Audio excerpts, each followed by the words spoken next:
Hey everybody, welcome back. Psychedelic here.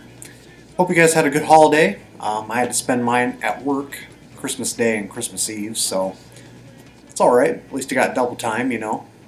So had today off, had Sunday off, and I figured, make some time up to share what I got this past month. So got only five LPs, but it's just a nice way to end the year with some more finds, right? And then I'll probably be making another video shortly, probably next year, 2022, or else known as 2020 version 0.210, whatever you want to call it. But I'll be making a top vinyl finds of 2021. I'll probably be doing it next year, so we'll see if I have any time to sneak it in, but I doubt it. I kind of want to prep all the records that I've assembled this year and kind of share overall top finds, like top original copies that I found for the best deals, and you know how it goes.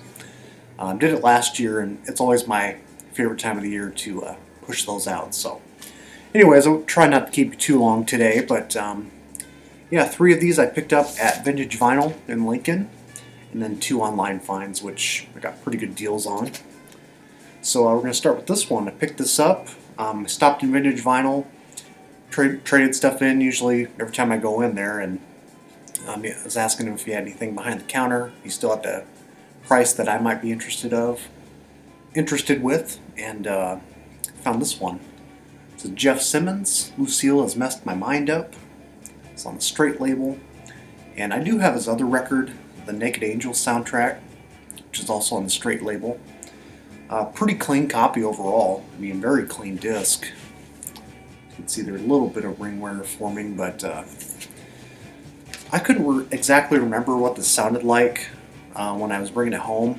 I had listened to it online a long time ago, but it just had been a while, and I did remember liking some tracks, but now that I've fully listened to it in full, I was kind of underwhelmed by it, actually. I'd say Naked Angels I probably prefer. It's got a lot more hard rock stuff going for it, even though it's all instrumental tracks. I don't know. You can tell, with the Zappa connection, he threw in a little bit of humor, and some of it's kind of hit and miss. So there's that. But basically, Jeff Simmons was in the band called Easy Chair, and I think they were gigging around LA area, and Zappa, I think Easy Chair opened for Mothers of Invention, and that's how they got the deal rolling. Gave them the 2-album deal on straight, and they're pretty solid. I will say there are a couple highlights, though. I think my favorite was I'm in the Music Business. Lyrically, when you listen to it, it's just like, man, this is probably based on a true story, the way he's describing all of this chaos. Pretty cool track, and it's got some nice riffs going on. Otherwise, yeah, it's slightly underwhelming overall. Don't know how long I'm going to keep it, but you just don't see them popping up very often. So, and then when I was in the shop, I was definitely kind of seeking back to go and get this one, because I remember seeing it a long time ago in the S section, and when I brought it to the counter, he said it's probably pretty much sat there since the store opened. So I'm telling you, I'm like the only psychedelic guru in Nebraska or in the area. It feels that way anyway. But yeah, I picked this one up because I figured it was still there. This is Simply Saucer, Cyborgs Revisited. This was not originally released. It came out in '89. I think it was recorded between like 74 to 76, if I remember right. It's on the Get Back label, reissue label, and I was vaguely familiar with this. I think I listened to it a long time ago.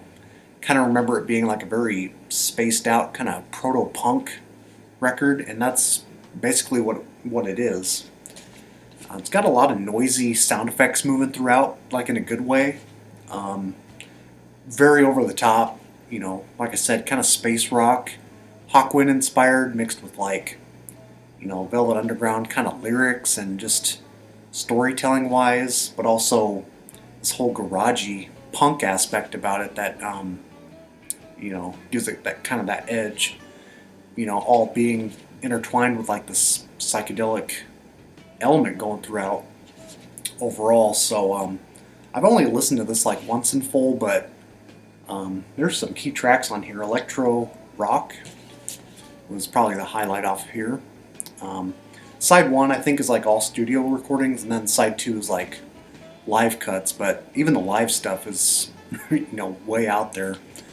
So if you guys love stuff like that, I couldn't really give you a whole like great recommendations similar to this, but it's kind of got like like I said, that early punk movement, but very spacey and heady for its time as well. So quite out there for sure.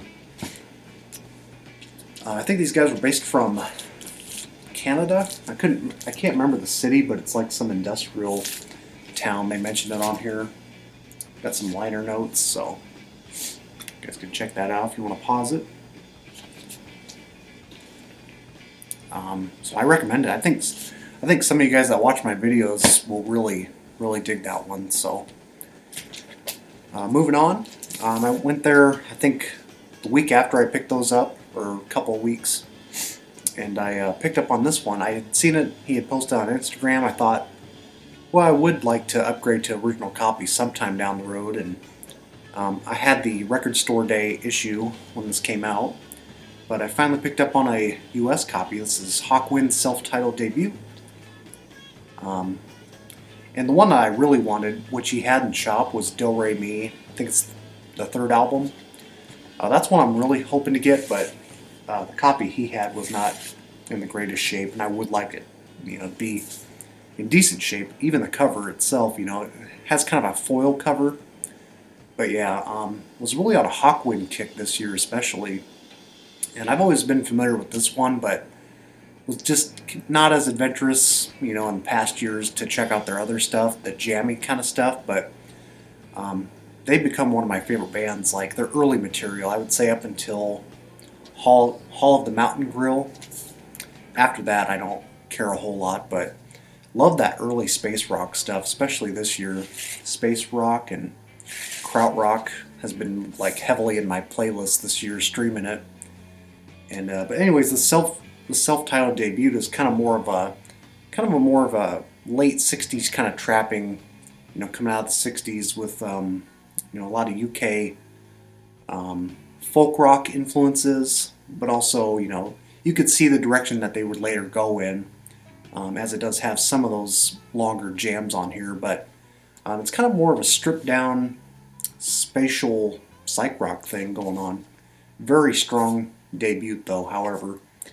I actually hadn't even played this yet, but yeah, it's pretty good shape, the condition of the vinyl anyway. Hurry on Sundown, Mirror of Illusions, probably my favorite track off here.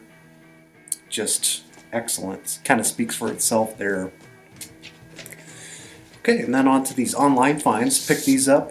I forget how I found this online, but I don't think I'd ever come across this before.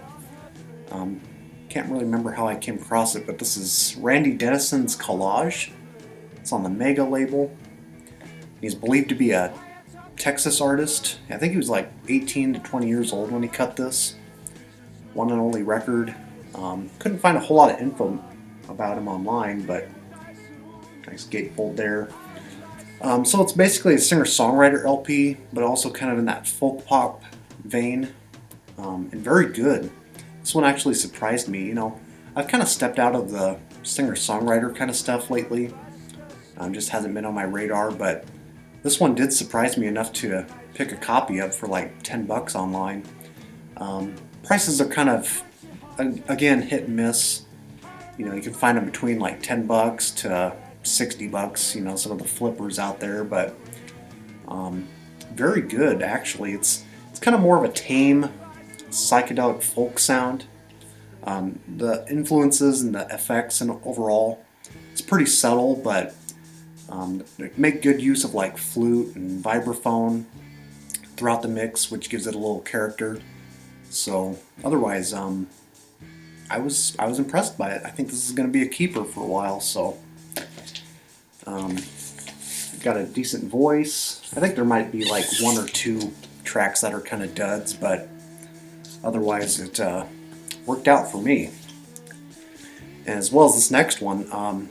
Again, this is one of those LPs that I've, would stream off and on over the years and listen to their second album occasionally, and just never really dove heavily into this band. I heard a lot of great stuff about them, but it just never latched on until now once I received the record. And that's kind of one of the great things about vinyl, is that it's almost a better experience once you own the piece, once you own the artifact from the time period. And I found a great deal of this on eBay, and I picked up a promo copy of Hard Meat, self-titled debut.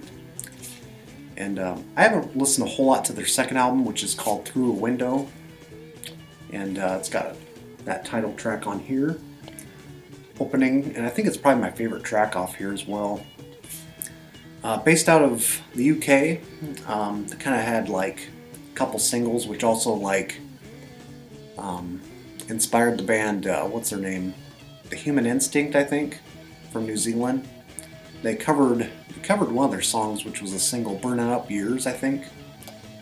And so yeah, it's kind of like a hard rock thing going on with this kind of progressive light shining through it, progressive writing, and I would say overall pretty strong. It's got kind of acoustic material, but also more on the heavy side as well.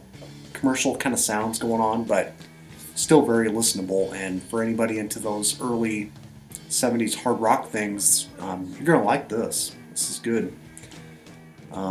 It even reminded me of that band I picked up earlier this year, Little Free Rock. Both melodic, acoustic sounding at times, but still got a lot of high energy, and they can rock out. So pretty strong. It's a power trio. So. And of course, they just accompanied, some different people playing different instruments throughout. I think there's like a saxophone. Did I read that right? Probably that's a different album I was reading. It's got flute, a little bit of piano on a couple tracks. So, I'll definitely be returning to this one. It's definitely the strongest listen so far I've had with this one. Got a little hair on there. I think it's still on there, but yeah, I love those white label promos. Very clean copy, and I got this for like $25, which for a promo copy, I don't think you'll be seeing them around there very often. So, okay, that about does it, guys. So, thanks again for tuning in. Like I said, I'll have the top vinyl finds of 2021 coming up shortly. I just have to kind of compile them and get my thoughts together about them, and that's about it. So take care, and we shall see you soon.